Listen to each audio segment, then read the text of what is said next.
क्या आपके साथ कभी ऐसा हुआ है कि आप किसी मॉल में गए, आप एक ब्रांड का टीवी सोच कर गए थे कि आपको वही लेना है, लेकिन आप कोई और सी कंपनी का कोई और सही टीवी लेकर आ गए? तो ऐसा क्यों हुआ होगा?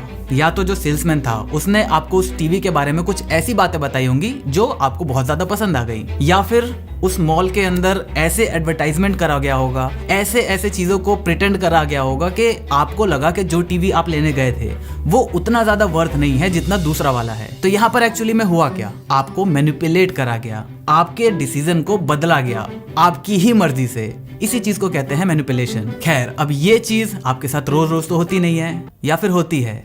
एक आदमी है जो आपको रोज मैनिपुलेट करता है। जानना चाहते हो वो कौन है? अपनी स्क्रीन को बंद करो और उसमें रिफ्लेक्शन को देखो। एक मशहूर थेरेपिस्ट केन पेज का कहना है कि हम अपने आप को रोजाना कभी न कभी मैनिपुलेट करते ही रहते हैं, स्पेशली तब जब हम मैच्योरली अपने इमोशनल डिसीजन को नहीं ले पाते। जैसे फॉर एग्जांपल टीवी ही लेना या फिर कोई भी नई चीज लेना, ये सिर्फ हमारे रैशनल माइंड या फिर लॉजिकल माइंड की तरफ से नहीं आता इसका डिसीजन। इसमें कहीं ना कहीं इमोशनल पार्ट भी जुड़ा रहता है। क्यों?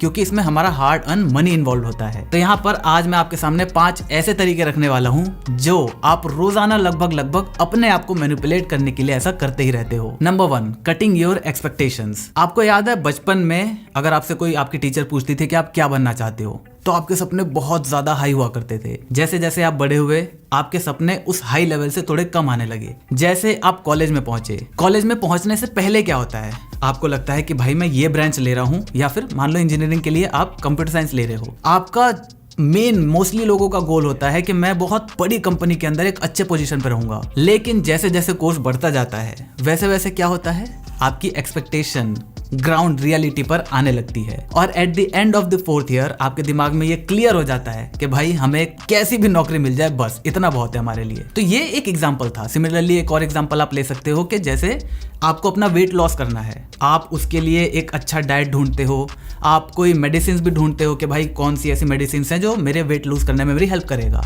अब जब आप उस गोल को अचीव नहीं कर पाते तो आप अपने आप को मैनिपुलेट कर लेते हो। कैसे? कि यार ये डाइटिंग वाइटिंग मेरे से होगी नहीं, मेरे बस की बात नहीं है, हम जैसे हैं वैसे ठीक हैं, और शायद मैं हमेशा ही ऐसे मोटा रहूंगा। कोई बात नहीं, बहुत सारे लोग रहते हैं, ऐसे कह के हम अपने आप का मन बहला लेते हैं। अब ये चीज आपको सेटिस्फाई तो कर देती है, लेकिन ये बहुत ज्यादा गलत भी है। क्यों? क्योंकि ये आपकी जो रीच है, आपकी जो सोचने की एबिलिटी है, उसको बहुत ज्यादा नैरो डाउन कर देती है। ये आपके डिजायर को, आपके गोल को बहुत नीचे ले आती है। और हमें ये भी पता है कि जो हमारा गोल होता है मोस्टली टाइम 99% टाइम हम उससे थोड़ा सा कम ही अचीव करते हैं। तो यहाँ पर जब ऑलरेडी आपके जो गोल्स हैं वो बहुत ज्यादा कम हो गए, तो आप सोच ही सकते हो कि आपको क्या ही मिलेगा लाइफ में। तो इसी वजह से आपको ये याद रखना है कि यू डिजर्व मोर। अपने डिजायर्स को, अपनी एक्सपेक्टेशन को लो करके आप एक खुश और एक सेटिस्फाइड लाइफ तो जी सकते हो, लेकिन डीप डाउन आपको भी पता होगा कहीं ना कहीं कि नहीं यार, मैं जो अभी कर रहा हूं मैं उससे बहुत ज्यादा अच्छा कर सकता हूं। Number 2, you believe you will do it later, लेकिन ऐसा कभी हो नहीं पाता। प्रोक्रेस्टिनेशन की अगर मैं बात करूं तो उसमें और क्रेडिट कार्ड में कोई भी अंतर नहीं है। क्यों?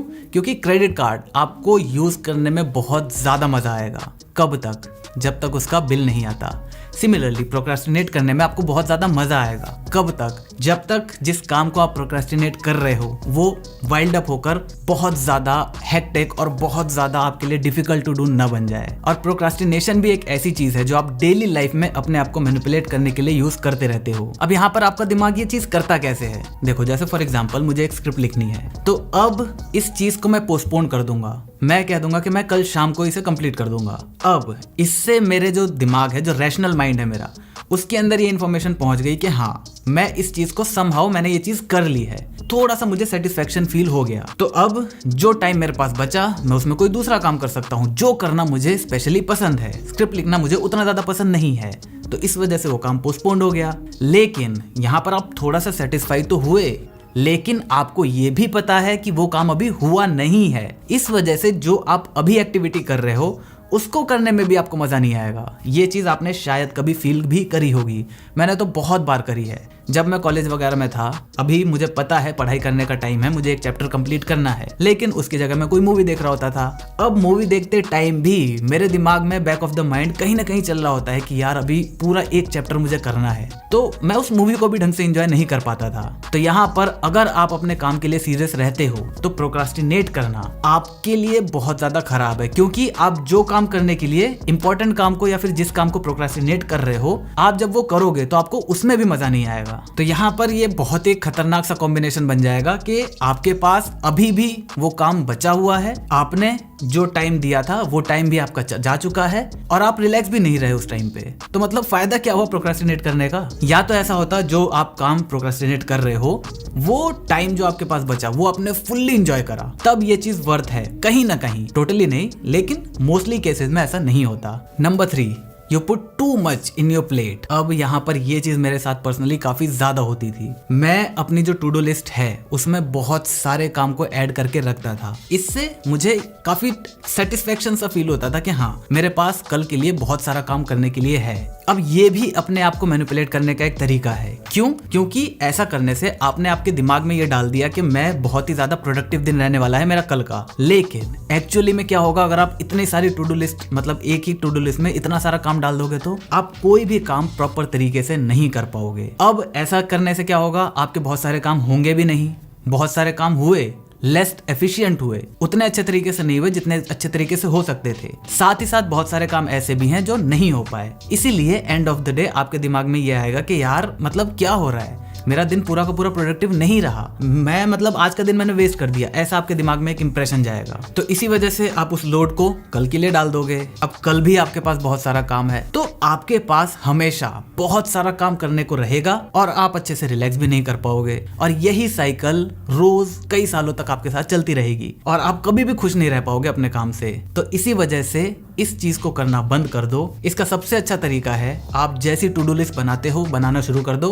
अगर आप टू डू लिस्ट ही नहीं बनाते तो भाई बनाना शुरू कर दो, आपकी लाइफ बहुत ज्यादा सॉर्टेड हो जाएगी। उसके बाद उसको थोड़ा सा आपको टाइम लगेगा, उसको प्रायोरिटाइज करो। कौन सा काम आपके लिए कल करना जरूरी है, उसके बिना काम नहीं हो सकता। उसको अलग अलग कैटेगरी में करने के बाद जो सबसे कम इंपॉर्टेंट काम है उसमें से आपको मिनिमम 3 ऐसे काम है जिसको एलिमिनेट करना है। जैसे फॉर एग्जांपल आज मुझे बहुत सारे दूसरे काम भी करने हैं लेकिन मेरा एक ये भी काम है कि मुझे एसी का जो वेंट है उसको भी क्लीन करना है। तो मैंने उसे ऐसे लिख रखा है ना कि अगर मेरे पास टाइम नहीं बचा, वो मेरी बिल्कुल लास्ट प्रायोरिटी है। अगर टाइम बचा तो करा जाएगा, नहीं बचा तो उसे नहीं करा जाएगा। अब यही छोटा सा जो प्रिंसिपल है ये आपके बड़े डिसीजन के अंदर भी बहुत ज्यादा काम में आएगा। जो आपके डेली टास्क हैं वहां पर ये जो टास्क वर्ड है इसको हटाकर आप अपॉर्चुनिटी वर्ड ला दो। तो अगर आप बहुत सारी अपॉर्चुनिटीज के लिए बहुत सारे एरियाज में काम करने की कोशिश करोगे तो आप किसी भी एक चीज में मास्टरी नहीं कर पाओगे और इसी के साथ आपके पास हमेशा कुछ ना कुछ करने को रहेगा। और जब तक आप अपनी बाउंड्रीज सेट नहीं करोगे आप हर फील्ड के अंदर कुछ ना कुछ करने की कोशिश करते ही रहोगे और एंड ऑफ द डे आपके पास कुछ भी ऐसा नहीं रहेगा जो आपके लिए वर्थ रहे। तो हमेशा जब भी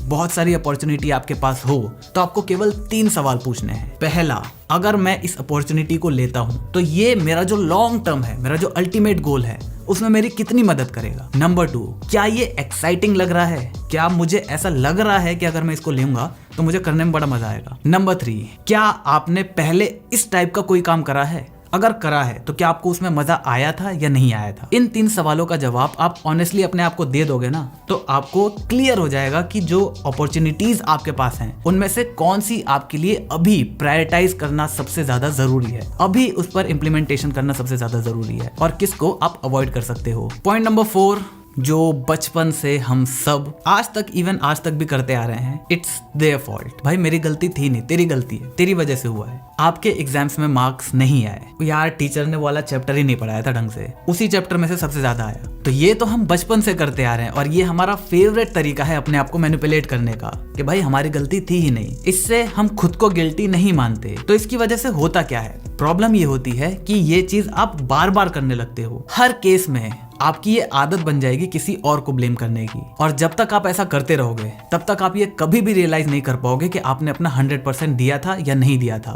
और अगर आपको ये पता ही नहीं चलेगा कि मैं जितना कर रहा हूँ वही मेरा 100% है, इससे ज्यादा मैं नहीं कर सकता, तो जब तक आपको ये फील नहीं होगा तब तक भाई आप किसी भी फील्ड में कैसे दोगे अपना 100%? आपको जब पता ही नहीं है कि आपका 100% है, कि आपका पोटेंशियल है कितना। तो अब इस चीज का सोल्यूशन क्या है? तो वेल, इसका एक ही सोल्यूशन है मेरे हिसाब से, आप अपने सेल्फ अवेयरनेस को बढ़ाओ। आप खुद से सच बोलना सीखो भाई, हाँ देखो मैं ये कर सकता था लेकिन नहीं करा। क्यों नहीं करा? मेरा मन नहीं कर रहा था, या फिर गलती हो गई भाई, नहीं हो पाया, ट्राई नहीं करा मैंने, नहीं इतना एफर्ट डाले। ये चीज आप करना शुरू कर दो तो आपको बेसिकली पता तो चल जाएगा कि आप गलती कर रहे हो। पता चल गया, उसके बाद एक्शन लेना नहीं लेना वो एक अलग चीज है, लेकिन पता चलना सबसे ज्यादा जरूरी है। Number 5, life is too hard. ये चीज हमें मूवीज वगैरह से और दुनिया भर से पता चलती रहती है कि भाई किसी की भी लाइफ इजी नहीं है। अभी जो आपकी लाइफ है वो स्ट्रगल में है। क्यों? क्योंकि लाइफ होती ही ऐसी है। किसने कहा? आपको बचपन से आपकी सोसाइटी से लेके आपका मीडिया यही सब सिखाता आ रहा है,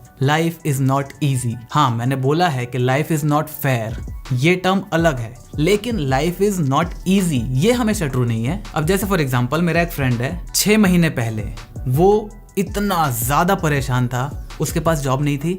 उसने बहुत सारा इन्वेस्टमेंट करा था एक प्लेग्राउंड में जहां पर वो बच्चों को क्रिकेट सिखा सके। एक कॉलेज के बड़े बड़े अधिकारियों से बात करके वहां पे उसने परमिशन ली कि वो पूरा ग्राउंड बनवाएगा, पिच बनवाएगा, वहां पर बच्चे प्रैक्टिस करने के लिए आएंगे, वहां से वो लोग अपनी इनकम जनरेट करेंगे। लेकिन लॉकडाउन की वजह से सब कुछ खराब हो गया, उसकी जितनी इन्वेस्टमेंट थी सब चली गई। कुल मिलाकर बंदे की हालत बिल्कुल खराब थी। इवन यहाँ पर किराए देने तक के पैसे नहीं थे उसके पास। लेकिन जिस लॉकडाउन ने उसका सब कुछ छीना, उसी लॉकडाउन में क्या हुआ? वो घर गया, उसके पास करने को कुछ था नहीं। उसने लैपटॉप में ऐसे ही थोड़ी बहुत यूट्यूब वीडियोस देखी, वहां पर कुछ कोर्स वगैरह देखे। अब वो यूडेमी वगैरह पर गया, दुनिया भर की अलग अलग जगहों पर गया। उसने उस चीज को पूरा खुद डाला। उसने एक लैंग्वेज पकड़ी, उसके बारे में पूरा सब कुछ कर दिया, पूरा उसका डीएनए खोल खाल के रख दिया। अब उसका रैंडमली एक बहुत ही पुराना कोई दोस्त था, उससे बातचीत हुई। वो किसी कंपनी में काम कर रहा था। उसने उससे पूछा ऐसी बात चल रही होगी, तो उसने कहा कि भाई मैंने ये चीज सीख ली अभी। अब जब नॉर्मल पुराने दोस्तों में बात होती है तो क्या होती है कि भाई अभी क्या कर रहा है? कुछ नहीं यार, यही वाले कोर्सेज मैंने करे हैं और ये अभी चल रहा है। उस बंदे ने कहा कि भाई हमारी कंपनी में एक वैकेंसी है, मैं बात करके देखता हूँ। उसने बात करी, इसने इंटरव्यू दिया, क्रैक कर दिया, बढ़िया हो गया सीन। उसका पैकेज अभी के टाइम में 20 लाख रुपए का है 1 साल का। 6 महीने पहले जिस बंदे के पास किराए देने के पैसे नहीं थे, उसी बंदे के पास आज 20 लाख से भी ज्यादा की सैलरी है। 1 महीने में 1 लाख रुपए से भी ज्यादा। तो अब उसका जब भी मेरे से बात होती है, उसका एक ही कहना होता है कि यार बिलीव ही नहीं हो रहा है, मेरे साथ हो रहा है, it's too good to be true. लेकिन यहाँ पर हमें ऐसा नहीं सोचना चाहिए। भाई लाइफ ईजी भी हो सकती है, आपकी लाइफ हमेशा हार्ड नहीं होगी। हाँ, आप उसे बना जरूर लोगे। क्यों? जैसे ही आपने कुछ अचीव करा, अब आपने अपना नेक्स्ट टारगेट डाल दिया। तो जब नेक्स्ट टारगेट आप डालोगे तो उसके लिए वर्क करना शुरू करोगे। उसके लिए आप लेस सेटिस्फाइड रहोगे जो अभी आपके पास है। तो ये जो लेस सेटिस्फेक्शन है, ये आपको कहीं ना कहीं वो कहती है कि हाँ, लाइफ इज नॉट ईजी। अब ये सारा काम हमारी मीडिया, हमारी मूवी, हमारी सोसाइटीज का ही है। लेकिन ऐसा क्यों है? सोच के देखो कि अगर आप अपनी हर चीज से सेटिस्फाई होने लग जाओ तो कितनी सारी इंडस्ट्रीज हैं, कितने सारे एरियाज हैं जो बिल्कुल खत्म हो जाएंगे। अगर आप अपने घर के खाने से संतुष्ट होने लग जाओ, पूरा फूड इंडस्ट्री खत्म हो जाएगी। अगर आप जहां पर रहते हो वहां पर उससे सेटिस्फाइड रहो, आपको घूमने की बिल्कुल मन ही ना करता हो क्योंकि जहां पर आप हो आप उस कमरे से ही सेटिस्फाइड हो, पूरी टूरिज्म इंडस्ट्री खत्म हो जाएगी। तो इसी वजह से आपको अनसेटिस्फाइड रखना अपने आप से ये दुनिया की ट्रिक है, और इसको अपनाकर आप अपने आप को रोज मैनिपुलेट करते हो कि लाइफ इज नॉट ईजी। लेकिन ये हमेशा सच नहीं होता। तो बस ये थी कुछ बातें जो आप रोज अपने साथ करते हो और अपने आप को मैनिपुलेट करते रहते हो। अगर आपको ये वीडियो पसंद है, वीडियो को लाइक कर देना, चैनल पर चैनल को सब्सक्राइब कर देना, और आप मुझे बताना कि इनमें से कौन सी ऐसी बातें हैं जो आप अपनी लाइफ में भी इस्तेमाल करते रहते हो। इसके अलावा अगर कोई बात है तो वो भी आप कमेंट करके जरूर बता सकते हो। मैं मिलता हूं आपसे अगली वीडियो में, तब तक जय हिंद, वंदे मातरम।